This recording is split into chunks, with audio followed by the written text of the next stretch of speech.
Opa! Estamos ao vivo, começando a transmissão aqui.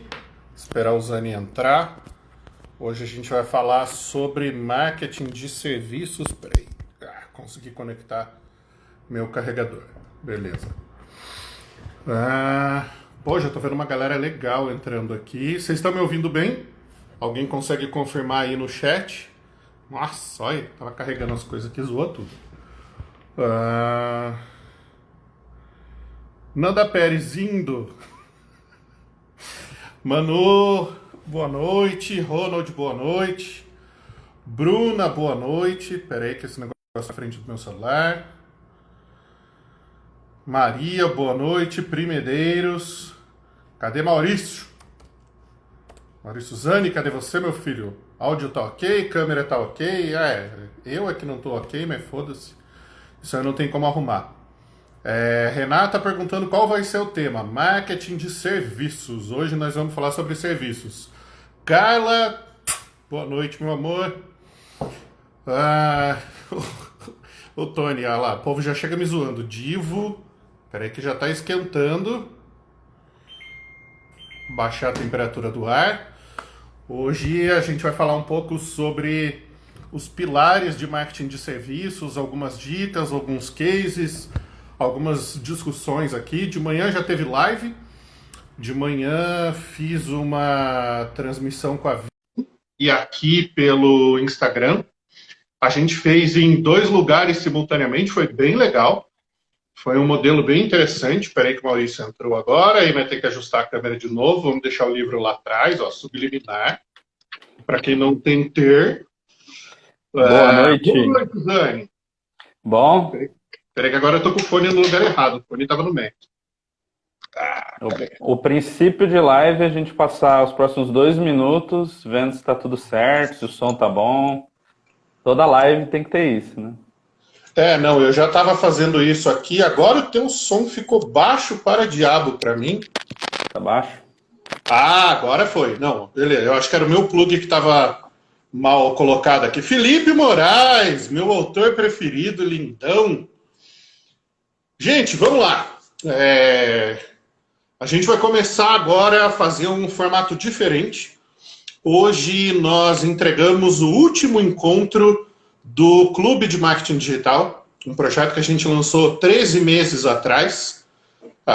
Fizemos um clube que hoje tem 111 agências de marketing digital associadas. Eu tenho que me concentrar aqui para não bater a mão na mesa, porque ele está balançando. Aliás, deixa eu fazer o seguinte, já que eu não vou usar o computador, aí eu posso bater a mão na mesa à vontade. Enfim, fizemos a entrega hoje do clube. Foi o nosso último encontro com a galera. Foram 52 encontros. Foi conteúdo pra cacete. Cada encontro com 1h30 a 2 horas de conteúdo. Foi muita coisa. Hoje o encerramento foi muito legal, foi muito emotivo e emocionante com a galera. E aí, a partir de agora, porra, Fabi me manda, você tá a cara do Galvão Bueno, precisa emagrecer. Puta que pariu. Porra, podia estar a cara do Bozo, podia estar a cara do Chapolin, mas a cara do Galvão Bueno, puta que pariu, fudeu minha noite agora. Desisti da vida. Podia ser pior, podia ser a cara do Dória. Mas o Dória, pelo menos, é rico, né? O Galvão é só o Galvão, foda-se, vamos lá.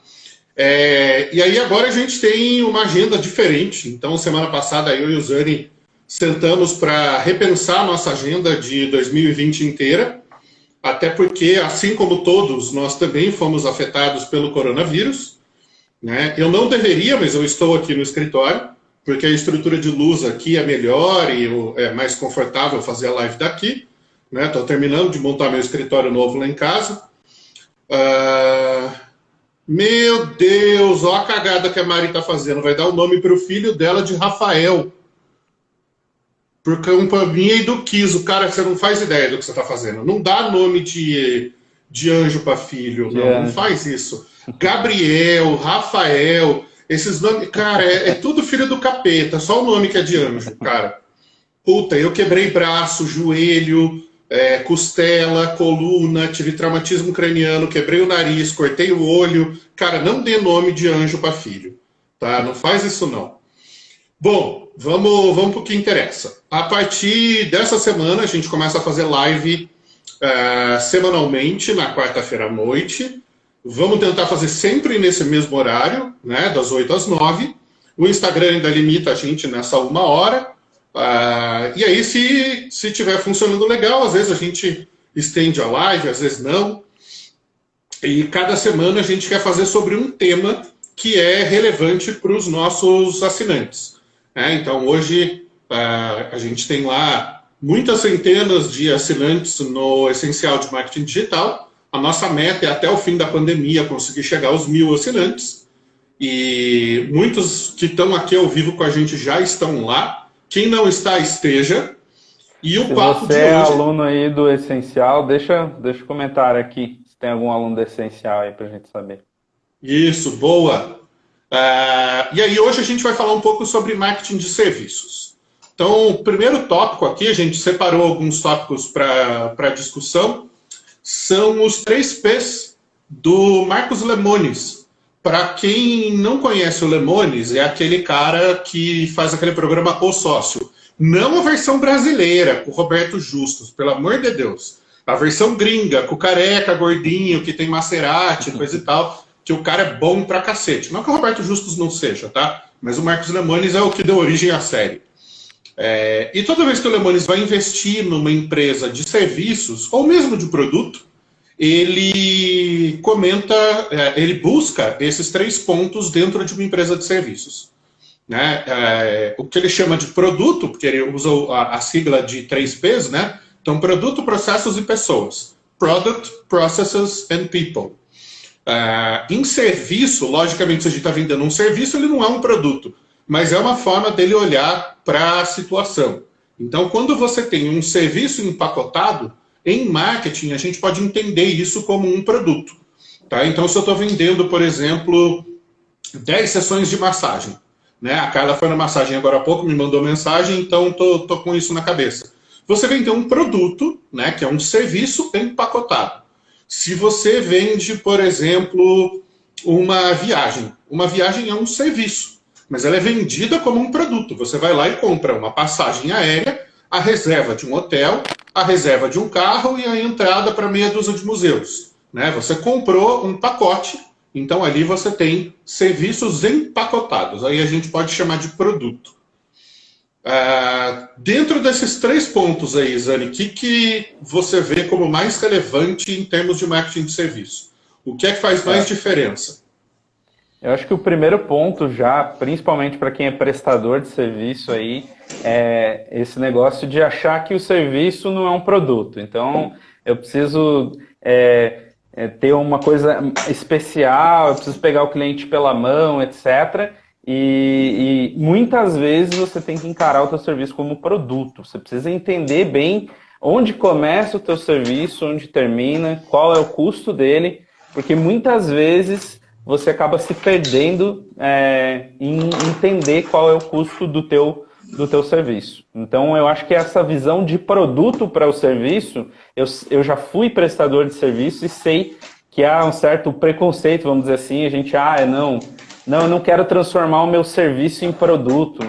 E eu não entendo por que as pessoas olham dessa forma, sendo que a melhor maneira de você conseguir entender a tua precificação, entender a tua entrega, é realmente olhar o teu serviço como produto. Acho que esse é o primeiro ponto aí para você não se perder como prestador de serviço. Eu gosto muito do que o Lemonis olha para a questão de processos de trabalho. Então, na maior parte das empresas de serviços que ele investe, o que ele compra? Ele compra uma boa ideia que está sendo mal executada. Então, o cara teve uma ideia muito legal, uma sacada muito boa, mas na hora de executar ele vacila. E aí o Lemonis chega com a experiência dele e reorganiza aquele processo para que a coisa funcione muito bem. Um dos casos que me vem à memória agora, é um assunto que eu gosto, então é fácil lembrar, é carro. Ele compra uma empresa em Nova York chamada 800 I Buy Your Car. Né? O americano ele usa aquelas letras no telefone Então ele escreve alguma coisa, a pessoa procura aquelas letras e as letras correspondem a um número. Né? Então o cara criou uma marca muito legal. Seria no Brasil, por exemplo, 0800, compra o seu carro. Aí a pessoa liga na loja, agenda o horário, chega com o carro, eles fazem uma avaliação rápida do carro. Se a pessoa concordar com o valor, eles já pagam e a pessoa já vai embora. E ele fica com o carro. Aí, o que o cara fez de genial? Primeiro, ele melhorou o processo de avaliação, porque os caras estavam perdendo dinheiro em muitos casos. Segundo, ele melhorou o processo financeiro, para que os caras tivessem fluxo de caixa. E aí, ele, no episódio seguinte, ele faz uma coisa sensacional. Ele investe em uma concessionária que vende carros usados. Então, ele compra uma empresa de comprar carro e ele compra uma empresa de vender carro. Então, ele tem a ponta da entrada e a ponta da saída. E aí você vê que o cara é realmente bom de negócio. No terceiro episódio, ele compra uma empresa de estética automotiva. Então ele compra o carro mais barato do que vale no mercado, paga à vista. Manda na empresa de estética, os caras fazem um processo que no mercado automotivo chama garibagem. Né? Você dá uma garibada no carro. Então você dá um polimento, tira a sujeira, dá aquela maquiagem para o carro ficar bonitão e manda para o cara vender. E aí ele vende o carro rápido, também abaixo do preço de mercado. Então ele cria um processo em 3 empresas diferentes para comprar carro, arrumar carro e vender carro. Cara, genial. E aí o terceiro ponto, e a gente vai falar desse ponto em mais tópicos aqui hoje, é sobre pessoas. Né? Para você prestar um bom serviço, você depende de uma variável que é o ser humano. Né? Toda prestação de serviço passa por um ser humano. E dentro de serviço, você só consegue escalar com qualidade, né? Multiplicar, franquear, ensinar, se você treinar essas pessoas. Então passa pelo princípio de seja lento para contratar e rápido para demitir, ou seja, escolha muito bem quem você está contratando, e se você contratou errado, tudo bem, demite logo. É melhor para você, para a sua empresa, e é melhor para quem foi contratado errado e demitido logo. Porque o cara pode procurar um bom emprego, uma outra empresa onde ele vai se encaixar. Você ficar com uma pessoa que não se encaixa nos seus serviços, na visão, nos valores da sua empresa, e que não respeita os processos, vai dar problema. Então é melhor que você já desligue essa pessoa logo. É bom para você, é bom para os teus clientes e é bom para a pessoa em si. Tá? Então, primeiro tópico de hoje, anota aí, produto, processos e pessoas. Tá? Então, nessa ordem, primeiro você tem que ter um bom produto, né? Um serviço empacotado, porque ele pode ser padronizado e replicado. Qual foi o nosso grande desafio aqui na Web Estratégica para o crescimento do negócio? O negócio foi fundado por mim e ele foi baseado em mim durante muitos anos. Então o processo de consultoria necessariamente tinha que passar pela minha mão. Qual é o grande problema disso? Isso não escala, porque só existe um Rafael. A hora que a gente conseguiu... A gente não, vamos dar o mérito a quem merece. A hora que um sócio engenheiro, que é o Everton, conseguiu processualizar o meu sistema de pensamento, ele tirou a consultoria da minha mão. Então a empresa não depende mais do Rafael. Se eu estiver dando aula, o negócio continua crescendo. Se eu estiver viajando, o negócio continua crescendo. Se eu estiver de férias, o negócio continua crescendo. Ou seja, a minha visão ainda influencia no crescimento da empresa. Mas o meu trabalho braçal já não é mais uma barreira para o crescimento do negócio. Esse é um grande problema. Quem aqui trabalha com serviços, comenta aqui no chat para a gente se sente uma barreira para o crescimento do próprio negócio. Se você é uma barreira para o seu negócio crescer. Né? Geralmente, eu sou fisioterapeuta. Né? Pô, você consegue atender 6, 7 pessoas por dia. Se você não treinar outros físios para trabalhar como você trabalha, ferrou, seu negócio não cresce. Eu sou médico. Pô, se eu não ensinar outros médicos a fazer o que eu faço, do jeito que eu faço, ferrou, seu negócio não cresce. Né? Então, um bom produto, né, que é um serviço empacotado, um bom processo e, por fim, contratar as pessoas certas. Olha lá, um monte de gente ali falando, ó, sou eu. Né? O fundador, né, o empreendedor, acaba sendo a barreira para o crescimento do negócio que ele criou. Né? Então, se você trabalha no negócio de serviços e se você é o fundador do seu negócio, a primeira coisa que você tem que buscar é sair da frente do seu negócio. Você não pode impedir o seu negócio de crescer. Eu não sei se está aqui ou está em casa. Tem um livro bom para isso que se chama O Mito do Empreendedor. Né? Ele derruba esse mito de que só o fundador sabe fazer as coisas bem feitas. É o famoso delegar, né, Rafa? E uma coisa que eu aprendi aí ao longo dos anos sobre delegar é não confundir delegar com delargar, né? Não adianta você largar aí a tarefa para a pessoa e esperar que ela vá fazer do jeito que você espera que ela faça. Então, o delegar é justamente você pegar pela mão, mostrar como é que para você aquilo vai estar dentro, né, do conforme, vamos dizer assim.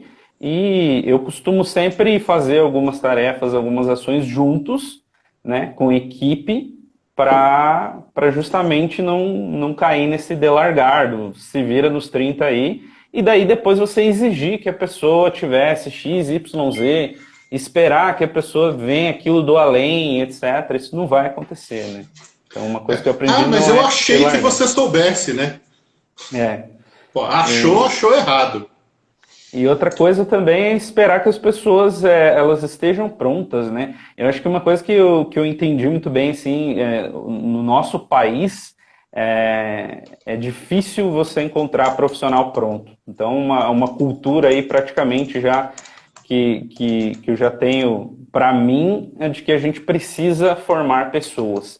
E tem muitas empresas que não querem formar pessoas porque há o custo de formar pessoas, o tempo de formar pessoas. Mas é aquela famosa frase, né? E se você não formar as pessoas, né? E se elas ficarem na sua empresa, né? É sempre o medo de você formar e ela ir embora. Então, investir naquela pessoa, ela foi embora. Eu perdi meu tempo, perdi meu dinheiro. Mas e se ela ficar? E se você não formar ela e ela ficar ali? Então, é uma outra lição que eu venho aprendendo aí, né? A pior coisa que existe é você ter uma pessoa ruim e mal treinada dentro do seu negócio, né? Porque essa pessoa, ela representa o seu negócio para o cliente. Você já chegou numa loja, por exemplo, e foi perguntar para um funcionário uniformizado: olha, onde é que é o banheiro masculino aqui? Ah, eu não sei, eu só trabalho aqui. Como assim, seu animal? Como você só trabalha aqui? Né? Ah, mas o cara é o segurança, a obrigação dele não é informar onde é o banheiro. Mas, cara, ele tem que ter passado por um treinamento. Ele tem que entender que o cliente está acima de tudo. O cliente é a prioridade principal. Ele vai parar o que ele estiver fazendo para surpreender o cliente. E aí a gente entra no segundo tópico de hoje aqui sobre marketing de serviços, que é a experiência. Né? Quem é da área digital, está mais acostumado, já deve ter visto o termo Customer Success, né, que está na moda agora, o sucesso do cliente. E aí existe um outro termo que é mais comum lá fora, no Brasil ele ainda não é tão discutido, que é o Customer Experience, né, que é o CX. Em vez do CS, é o CX. A experiência que o cliente tem no seu negócio tem um impacto violento na percepção de qualidade de serviço que ele tem, no potencial de recomendação e de indicação que esse cara tem e na fidelização desse cara com o seu negócio. Tem um exemplo que eu gosto muito, que é de uma rede de hotéis americana, se eu não me engano é da rede Hyatt, que cada funcionário tem um cartão de crédito com um limite, eu não vou lembrar o limite agora, mas é coisa baixa, tipo $50, que ele pode gastar para surpreender um cliente, ou para agradar um cliente, ou para fazer alguma coisa que gere uma experiência positiva para um cliente. E aí, numa determinada circunstância, a faxineira está de noite recolhendo os pratos e as coisas que o pessoal deixa na frente da porta do quarto, e uma mãe abre a porta do quarto e vem perguntar para a faxineira se o hotel tem fralda, porque ela viajou, trouxe poucas fraldas para o filho dela e ela estava precisando de fralda. E isso já era de noite. E ela não tinha condições de sair naquele horário com a criança. A faxineira perguntou qual era a fralda, qual era a marca e o tamanho. Ela parou o que ela estava fazendo, avisou o gerente do hotel que ela ia se ausentar, foi até uma farmácia, comprou um pacote de fralda para cliente, voltou até o quarto, bateu na porta e entregou o pacote de fralda. Cara, essa cliente nunca mais na vida vai considerar outra rede de hotéis. O quanto isso custou? Não sei, um pacote de fralda deve custar 10, 12 dólares. Né? Uma diária de hotel lá tipicamente está custando 80, 90 dólares. Um hotelzinho executivo, 200 dólares aí. Aliás, um hotelzinho executivo não, um hotel simples, um hotel executivo já na faixa de 200 dólares. Pensa na experiência que esse cliente teve, né? Por uma fração ínfima do que custa uma diária do hotel. O pessoal de startup chama isso aí de fazer coisas que não escalam, né? Fazer coisas que não escalam, de fazer aquelas pequenas coisas. E vou até além nessa tua questão de experiência. Para mim, a primeira venda, né? A gente está falando aqui de diferenciação para empresas de serviços. A primeira venda é tudo, né? A primeira impressão, né? O clichê da primeira impressão. Porque a primeira venda é onde, na verdade, você vai tá tendo uma experiência com o consumidor. E aqui tem até um conceito que a gente trabalha lá dentro do Essencial de Marketing Digital, que é a diferença entre consumidor e cliente, né? A gente não confundir consumidor com cliente. O consumidor é aquela pessoa que consumiu de você uma vez. Ela está experimentando, ela está comprando pela primeira vez. Ela vai se tornar cliente depois que ela comprar de forma recorrente, comprar mais vezes de você. Então, a primeira venda é fundamental na hora de você diferenciar ali a tua empresa de serviço, justamente porque em outros quesitos, em outras características, talvez você não consiga se diferenciar tanto, né? Talvez no produto, você vai ter um produto que é muito similar.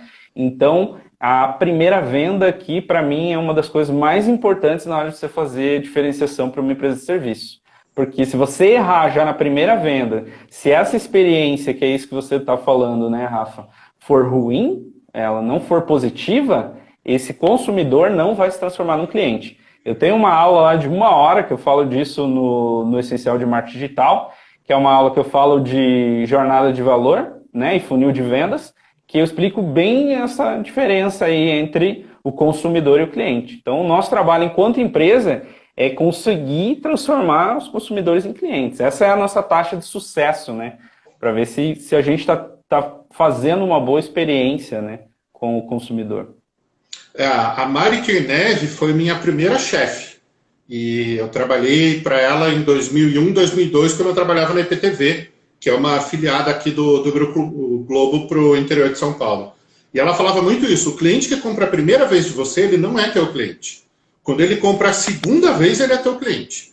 Então, quando o cara comprou, gostou e voltou, ele é teu cliente. Então, a primeira vez que ele janta no restaurante, ele está experimentando.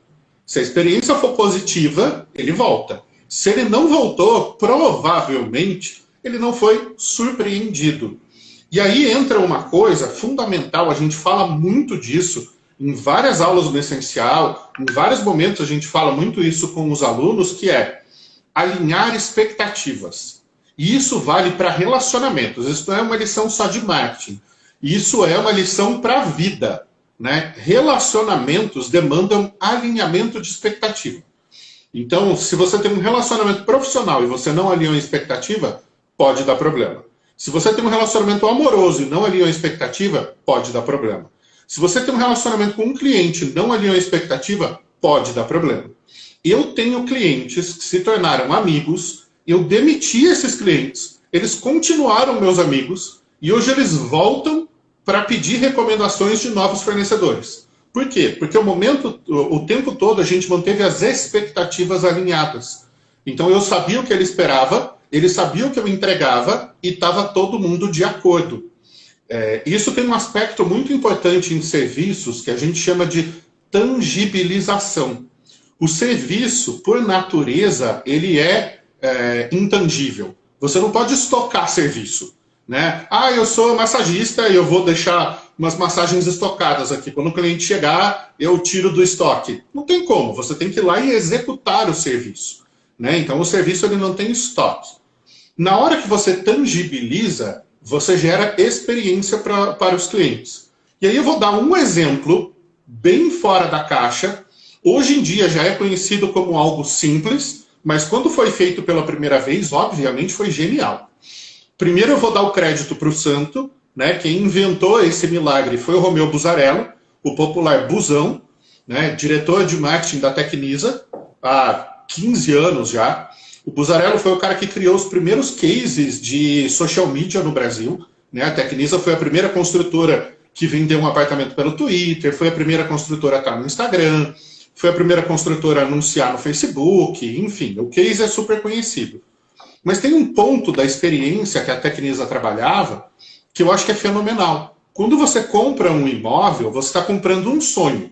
Quais são os 3 grandes sonhos do brasileiro?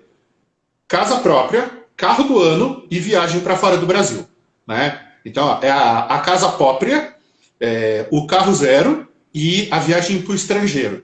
Né? Como as pessoas gostam de dizer de forma mais simples. Quando você compra um imóvel, você está comprando um sonho.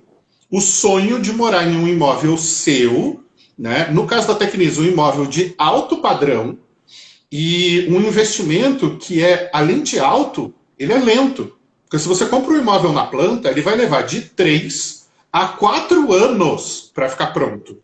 O que a Tecnisa fazia? Ela cria um calendário, o pessoal de publicidade e propaganda chama isso de régua de relacionamento, ou de régua de comunicação, enfim, existem outros nomes aí, e ela ia mostrando para esse cliente a evolução da obra. Então, quando a fundação do prédio estava pronta e o prédio começava a ser construído, o cliente recebia um tijolinho em casa, uma miniatura, um tijolinho de brinquedo, para simbolizar que a construção tinha começado. Quando o prédio estava começando a ser pintado, ele recebia um pincel em casa, que era para simbolizar que ele podia ir na obra e pintar o apartamento dele. E quando as visitas à obra eram liberadas, ele recebia um capacete. Sabe aquele capacete de engenheiro, aquele amarelo? O cara recebe um capacete em casa. Que massa, né? E uma autorização para ele ir à obra, visitar a obra da casa dele. É óbvio que 98% dos clientes não vão fazer isso. Né? Mas, cara, isso tangibiliza o serviço. Ao invés do cara assinar um contrato, receber lá um boletão para pagar de 5 pau todo mês, né? É um Tecnisa. E aí, daqui 4 anos, o imóvel está pronto? Não. A cada X meses, né? Eu não vou lembrar mais o número agora, 4, 5, 6 meses, o cliente recebe um lembrete de que a obra dele está caminhando. Hoje em dia isso já evoluiu pra cacete, o cara tem acesso a ambiente online, ele tem câmera na obra, aplicativo e o diabo, né? Isso é diferenciação na veia, né, Rafa? Porque é justamente a imagem que as pessoas têm de você. Não é exatamente aquela imagem que você acha que você tem de você, é a imagem que os outros têm de você. E justamente como o serviço é um processo, é uma experiência, muitas vezes você pode ter algum imprevisto, alguma coisa pode não sair do jeito que você esperava. E se você estiver trabalhando numa experiência, vai ficar muito mais fácil de lidar com um problema que ocorreu durante o serviço do que se você estiver tratando como se fosse, né, mais um dia no escritório só. Então, justamente esse trabalho na imagem, né, esse trabalho de diferenciação vai ajudar a contornar e alinhar a expectativa. Porque se justamente, vamos supor aí, atrasar a obra, que é o maior problema, né, de toda entrega de apartamento, atrasou a obra, como você já está trabalhando uma experiência, você já está alinhando expectativa, o cliente já vai estar muito mais alinhado com você, né? E fica muito mais fácil a comunicação. E você resolve uma série de outros problemas. Você resolve atendimento, você resolve reclamação, diminui lá cliente insatisfeito, depoimento ruim em rede social, reclame aqui, etc. Tudo se você estiver fazendo um bom trabalho aqui na ponta, né? E são coisas que não são necessariamente caras. Tem uma frase que o pessoal costuma postar, né? É muito comum ver ela aqui no Instagram. Eu não vou nem lembrar o autor agora, mas assim, as pessoas talvez não se lembrem do que você disse, né? Mas elas vão se lembrar de como você fez elas se sentirem. Quando a gente pensa que serviço é experiência, a sensação que vai ficar, a emoção que foi gerada, ela grava, né? Como é que isso funciona em termos de biologia, né? De funcionamento neural mesmo, funcionamento do cérebro. Quando você tem uma emoção, essa emoção usa o que o Daniel Kahneman chama de sistema 2. né, que antigamente alguns neurocientistas mais antigos chamavam de sistema límbico. Uma memória só é gerada se ela está associada a uma emoção. Então, para que você grave alguma coisa, uma experiência, na mente de uma pessoa, ela tem que estar associada com uma emoção. E é óbvio que você prefere que isso seja uma emoção positiva do que uma emoção negativa, né? Então, se você serve um café frio, isso vai gerar uma emoção negativa, uma decepção. E uma decepção é muito mais fácil de lembrar do que uma alegria. Agora, se você gera uma emoção positiva, surpreendente, isso também gera uma experiência positiva. Eu gosto de carro, né? Eu gasto dinheiro com carro, é um negócio que me dá prazer, eu gosto de viajar, eu gosto de fazer road trip. Fui para Portugal, dirigi 3.000 quilômetros em Portugal, atravessei o país de cima para baixo 2 vezes. Fui para Ushuaia agora entre Natal e Ano Novo, alugamos um carro e demos rolê todo lá no negócio. A gente gosta de carro. Aí eu levei meu carro uma vez para trocar os pneus e o carro estava imundo. Pensa num carro porco, que eu tinha acabado de chegar de viagem, né? Então estava com um bichinho no para-brisa, o carro estava todo cheio de poeira, eu peguei chuva num trecho, então assim, ele estava nojento. E aí eu levei para trocar o pneu. Qual era a minha expectativa? Que o cara tirasse o pneu, trocasse o pneu, faz o alinhamento, o balanceamento, me entrega a chave e fala, obrigado. Essa era a minha expectativa. Eu cheguei na loja, me colocaram numa sala VIP, com internet banda larga boa, funcionando, sofá confortável, mesinha para notebook, detalhe, eu podia ficar trabalhando lá no lugar, café expresso à vontade, não era Nespresso não, era café expresso raiz mesmo. E o cara falou, olha, o serviço vai levar umas 3 horas mais ou menos. Só que eu já tinha ouvido o mecânico falar para ele que em 2 horas e 20 estaria pronto. O que ele fez? Ele aumentou a barra, né? Então ele criou uma expectativa de 3 horas de serviço, mas ele sabia que em 2 horas e 20 estaria pronto. Eu me programei para ficar ali por 3 horas, né? Isso era tipo 2 horas da tarde. Falei, bom, até às 5 o carro está pronto, 5h30 eu pego as crianças na escola, tá tudo certo. Aí eu desencanei, mergulhei no trabalho, liguei o notebook e fiquei lá trabalhando. A hora que o cara me chamou, eram uns 15 minutos antes das 3 horas lá que ia demorar, e ele me entregou um carro impecavelmente limpo. O carro brilhava mais do que se eu tivesse encerado o carro. Ele limpou o carro por dentro, tinha umas manchas que tinham ficado na porta, porque eu calibrei o pneu e fechei a porta com a mão suja. O cara limpou o carro de um jeito insano, insano. Cara, dentro do tempo programado. A hora que eu olhei, eu falei, mas esse não é meu carro. Meu carro era aquela coisa nojenta que eu trouxe. E o cara falou, não, a gente deu um tapa no carro, ó, tá alinhado, balanceado, tá aqui o certificado de garantia, tá aqui a nota fiscal do serviço, pode voltar daqui X mil quilômetros que a gente faz o rodízio dos pneus e pode rodar com o seu carro limpinho aí que ele tá prontinho.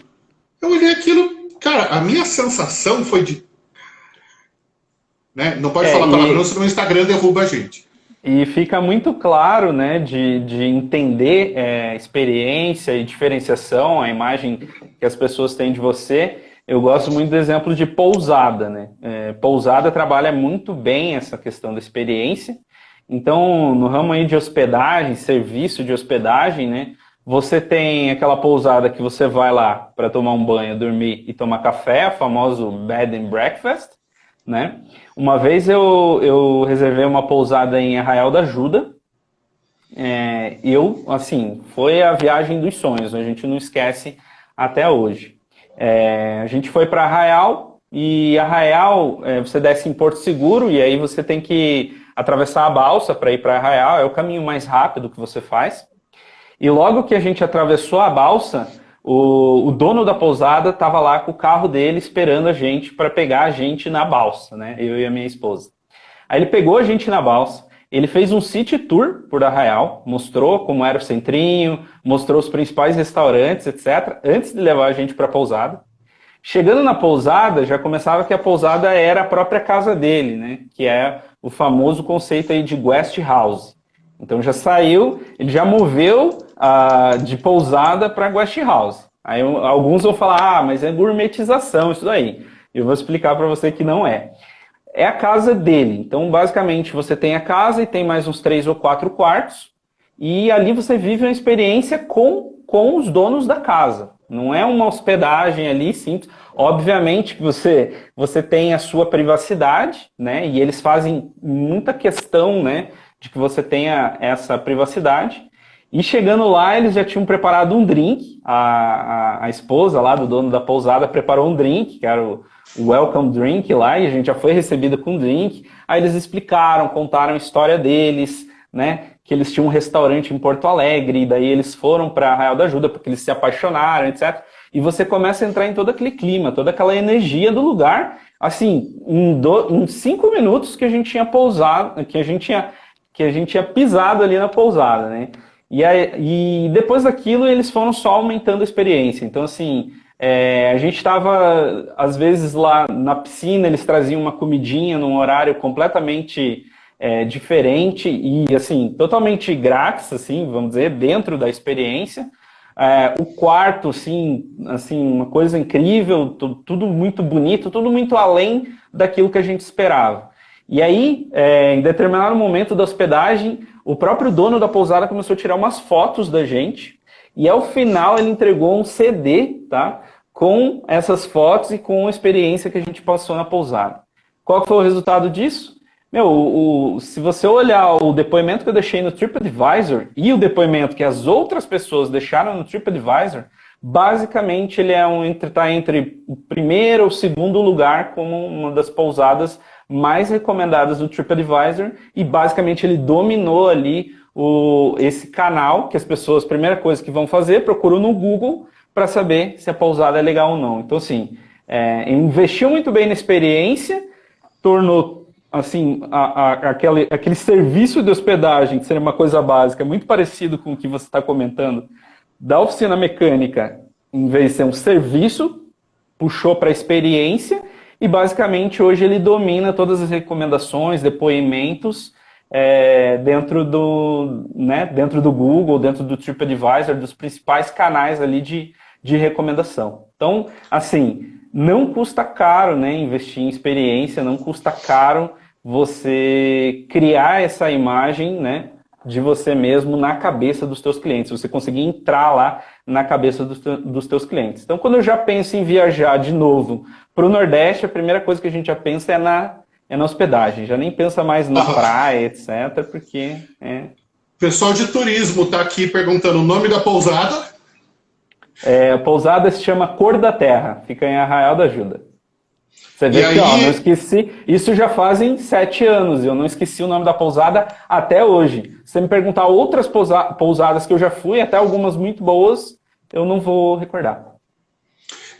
Alguém comentou aqui que a oficina que eu levei o carro devia ser uma De Pascoal. Cara, eu não vou em oficina gourmet, tá? Eu não vou em oficina Nutella, eu só vou em oficina raiz. Eu fui na Schneider Automotive, que fica ali na Norte Sul, né, na Avenida Júlio Prestes, aqui em Campinas.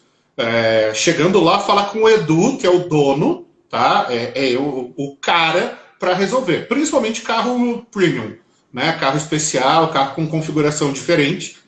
E aí, cara, não tem como, né? Os caras estão perguntando o nome da borracharia. Você chegar lá na Schneider e chamar aquilo de borracharia, o Edu te põe pra fora na porrada, bicho.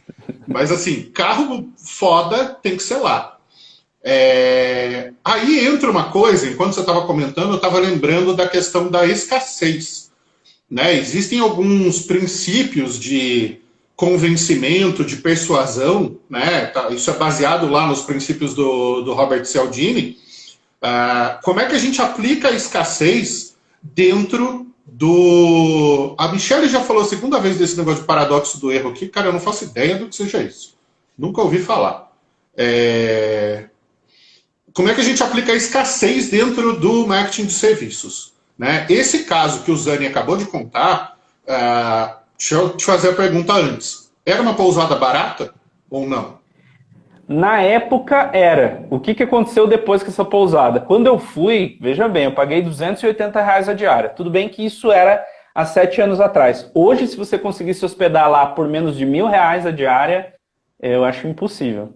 Até pela proposta dela em ter menos quartos e estar num nível de excelência muito alto. Ela conseguiu subir o preço dela e se colocar em outro patamar. E agora ela não é mais o que a gente chama de posicionamento de seguidor. Hoje ela é líder quando a gente está falando em Arraial da Ajuda.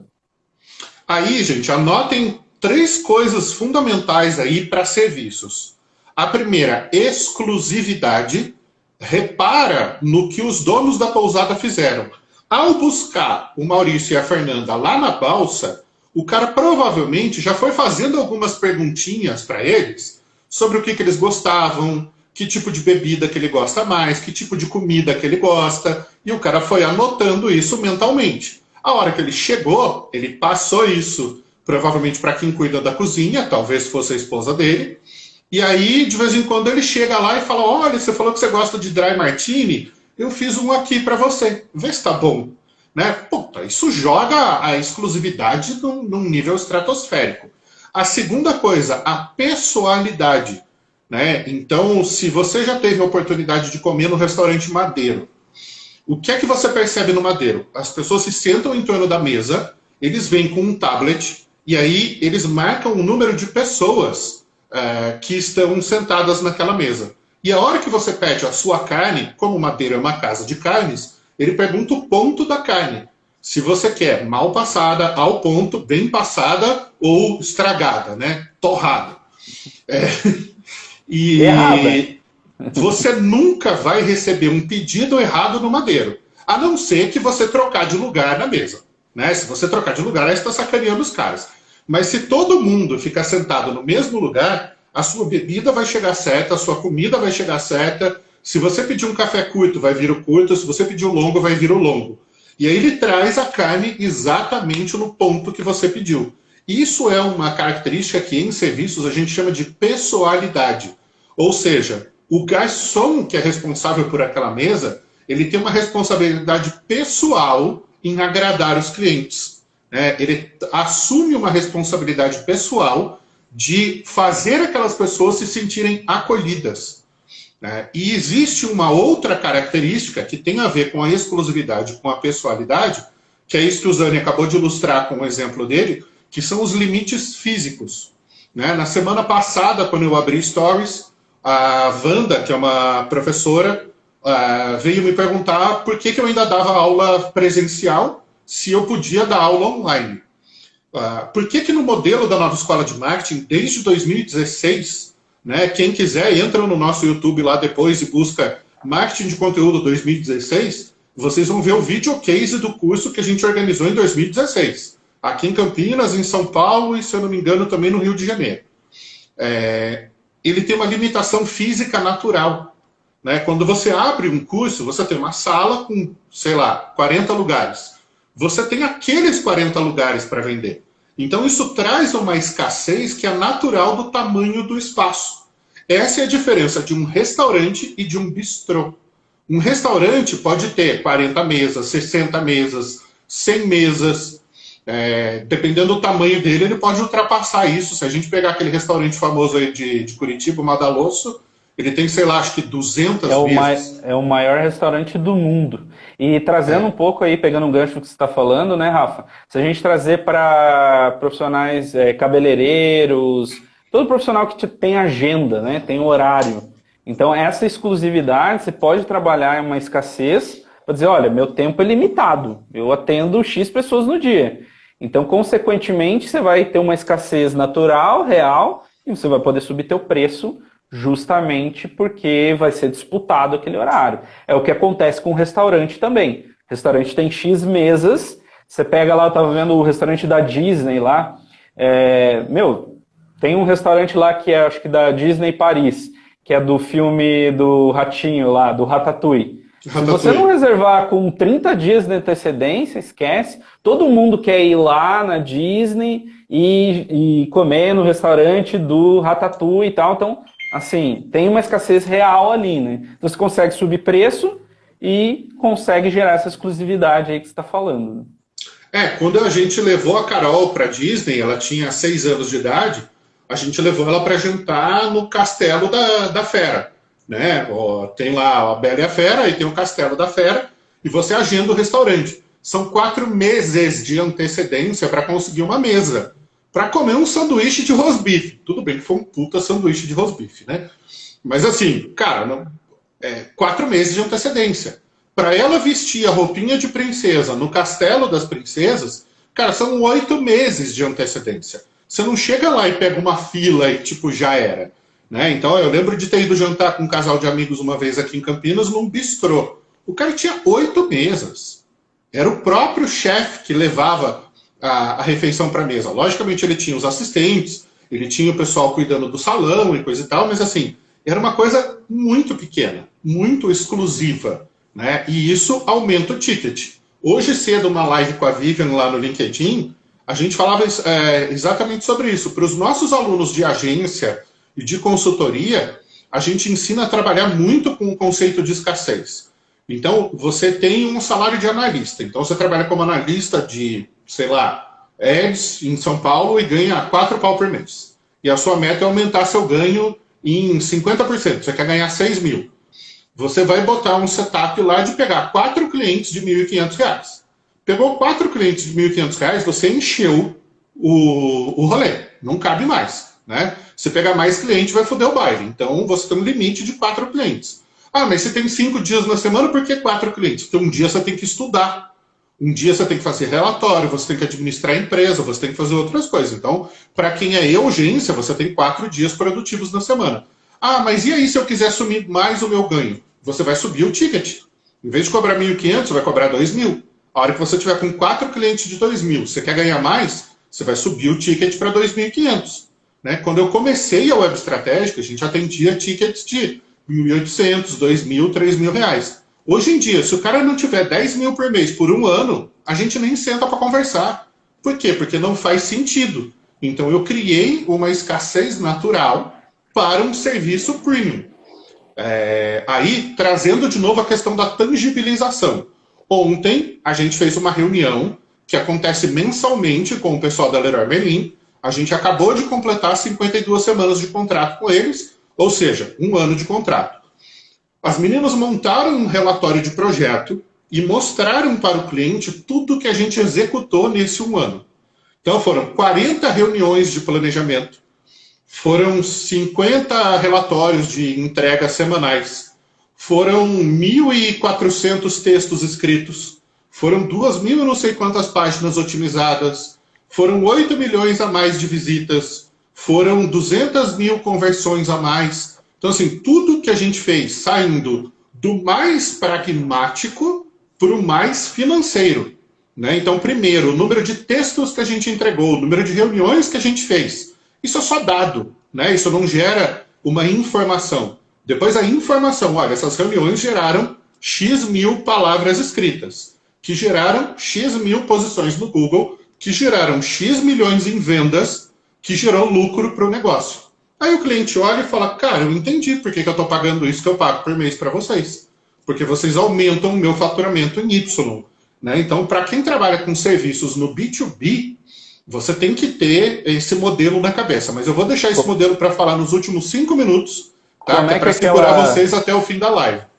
Como é que é aquela frase que você usa sempre do santo e do milagre? Fugiu agora. O pessoal tem muito o erro, né, a galera de marketing digital, de ensinar o como fazer. E eu e o Zane, a gente tem uma postura completamente diferente, que é ensinar o quê. O como você vende. Você nunca ensina o como. Né? Então você conta qual foi o milagre, qual é o santo, mas você não diz como é que ele faz o milagre.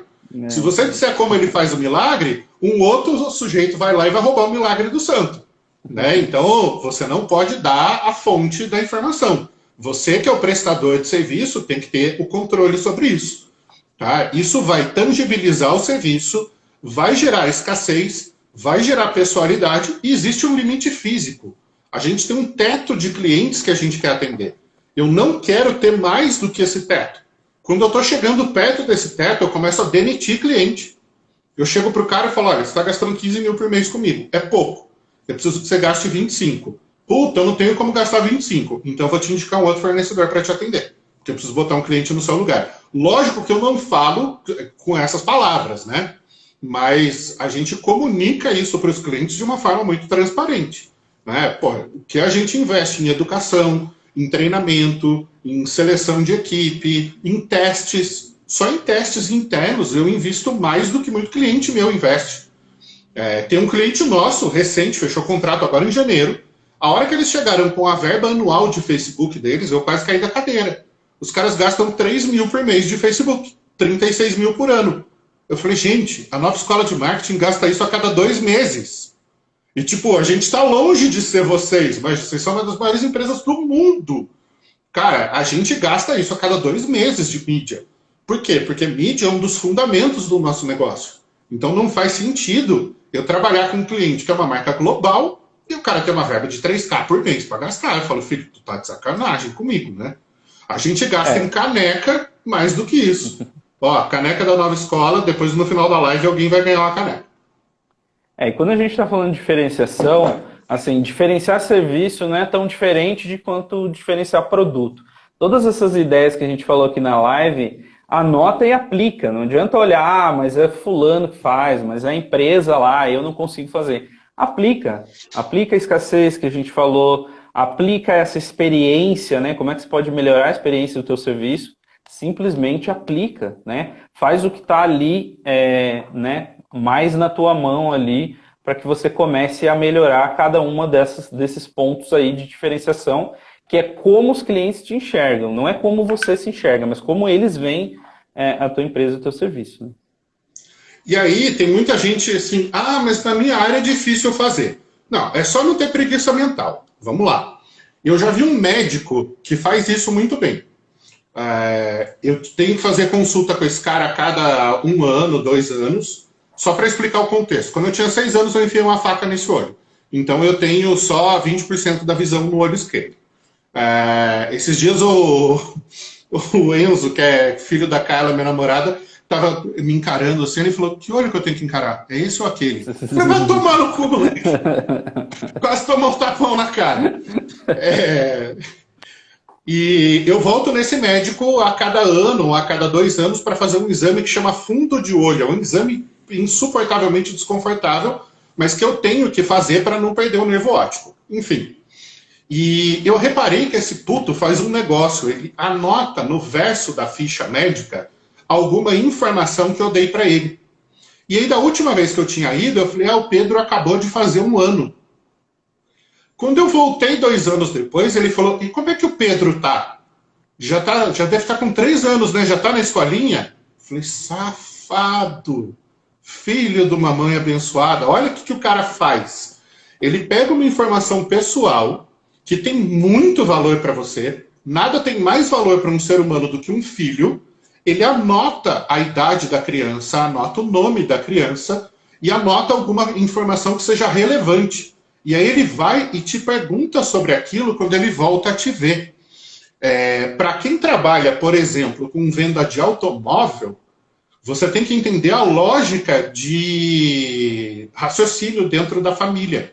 Né? Se você quer agradar um pai ou uma mãe, agrade a criança. Então, a hora que a família chega na concessionária para ver o carro, o vendedor agacha e olha na altura de olho para a criança. E fala, oi, como é seu nome? Aí a criança assim, Pedro. Que cor de carro você gosta, Pedro? Vermelho. Então vem cá que a gente vai ver um carro vermelho. E aí o que ele faz? Ele ganha a confiança da criança. Porque se ele ganhar a confiança da criança, ele ganhou a família. E aí ele vai vender o que ele quiser para essa família. Esse é o vendedor raiz, né, Rafa? Aquele vendedor que vai lá tomar cafezinho, que vai lá conversar com o cliente. É o cara que tem essa proximidade, né? Vocês estão interessados por esse tema de dados? Eu li a biografia do Michael Dell. Olha, não tem um livro melhor para a gente falar de marketing por dados ou de dados do que a biografia do Dell. Toda a história de sucesso do Michael Dell está baseado em dados. Como que ele se tornou aí o principal vendedor de computadores e periféricos para computador foi coletando dado. Isso a gente está falando lá em 1990, tá? A gente fala hoje de dados, CRM, blá, blá, blá. 2020, o cara lá em 90, ele guardava muito dado, então ele sabia quando que precisava fazer reposição de computador, quantos computadores aquela empresa tinha. Então ele anotava tudo. Então o teleatendimento dele anotava tudo, ele tinha uma base de dados gigante. Então tudo que você vai ler na biografia do Michael Dell é, assim, saiba tudo sobre o seu cliente. Assim, é incrível, assim, o livro super recomenda. Ó, a Carlinha Destre, a aluna nossa lá do Essencial, ela está comentando, ó. Eu faço isso com os clientes da loja. Anoto toda a conversa no meu caderno para o próximo atendimento. Né? Isso é uma coisa muito simples em tese, mas que pode ganhar complexidade em grandes empresas, que é o que a gente chama de CRM. É o Customer Relationship Management. Ou seja, o gerenciamento das relações com o cliente, ou do relacionamento com o cliente. O que é importante no fim das coisas? A gente não falou sobre experiência positiva, né, sobre alinhamento de expectativa. Então, o que é que você tem que fazer? Perguntar para o cliente o que você quer, aliás, o que ele quer, entender dentro do contexto como você pode atender aquela expectativa e entender emocionalmente aonde a decisão do cliente está sustentada, onde ela está embasada. Né? Então, o que você vai levar de mais importante para essa relação? Você vai tentar o caráter da pessoalidade. Se você souber o nome do filho, se você souber em que escola ele estuda, por exemplo, eu tive alunos aqui de Campinas, o Carlos Gondo, o filho dele, a mulher dele, eles estudaram também na escola comunitária, que foi onde eu estudei. Quando eu contei que a minha filha estudava na comunitária, a gente criou um vínculo imediatamente. Então, toda vez que a gente se encontrava, o nosso assunto era escola comunitária. Né? Então, você cria uma ponte com esse cliente. Essa ponte gera um vínculo humano, gera emoções positivas, e isso faz com que esse cliente fidelize com você e que ele te recomende para outros clientes. Como falta 5 minutos para o Zuckerberg chutar a gente da live aqui, eu vou puxar aquele café Master fucking Black Ultra, não sei o que, do finalzinho que eu tinha prometido. Fundamental para marketing de serviços, e vocês devem ter percebido isso no depoimento do Zani a respeito da pousada, Cor da Terra, é isso, né? Isso, Cor da Terra. Que é a prova social. Né? O que é a prova social? É você ter outras pessoas falando bem do seu produto. Né? Quando a gente pede para algum aluno nosso recomendar o curso ou falar sobre o curso aqui nos comentários, o que a gente está fazendo? Gerando prova social. Quem ainda não assinou o curso vai ver e vai falar, caramba, estou perdendo tempo. Né? Eu tenho que assinar o curso dos caras. Prova social é diferente no B2B e no B2C. Ontem o Marcel Freire, que é aluno nosso, fez uma pergunta lá dentro do Essencial, eu respondi a pergunta para ele, e aí a gente anotou para trazer isso para a live de serviços hoje. Geralmente eu ensino o pessoal a pedir depoimento no B2B, né, na venda de empresa para empresa. No que esse depoimento é baseado? Em 3 momentos. O desafio que o cliente enfrentava, a transformação pela qual esse cliente passou, que foi gerada pelo seu serviço, e os resultados que esse serviço gerou. E aí a pergunta do Marcel era qual? Como é que eu consigo fazer isso no B2C? Eu vendo viagem, eu vendo turismo. Como é que eu levo essa estrutura de depoimento para a área turística? Aí eu falei para ele, leva isso para o contexto de uma pessoa que está viajando. O que a gente chama de desafio do B2B, no B2C vai virar expectativa. O que a gente chama de transformação no B2B, no B2C vai ser a experiência. E o que a gente chama de resultado no B2B, no B2C vai ser lembrança. Ah, o clube de turismo que está aqui é o Marcel. Ó, o Marcelzão aí, ó.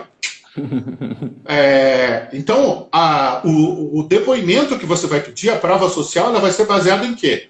Qual expectativa esse cliente tinha, qual experiência ele viveu e qual foi a lembrança que ele guardou dessa experiência. Quando esse cliente entrar lá no seu TripAdvisor e disser, eu sonhava em viajar para a França, mas o roteiro que o Marcel montou para a gente foi épico. Eu jamais teria ido no, sei lá, Museu de Saint-Clair se não fosse a recomendação dele. Eu não recomendaria ninguém viajar para a França se não fosse com o Marcel. Cara, acabou. Gente, falta 27 segundos para o Instagram derrubar a gente. Então, é hora do call to action. Call to action. Toda quarta, às 8 horas aqui com a gente. E se você não está no Essencial, clica no link do meu perfil, do perfil do Rafael e vem para o Essencial de Marketing Digital. Aproveita que para você fazer o primeiro mês está custando só R$ 9,90, né? Então você paga 10 para conhecer o Essencial.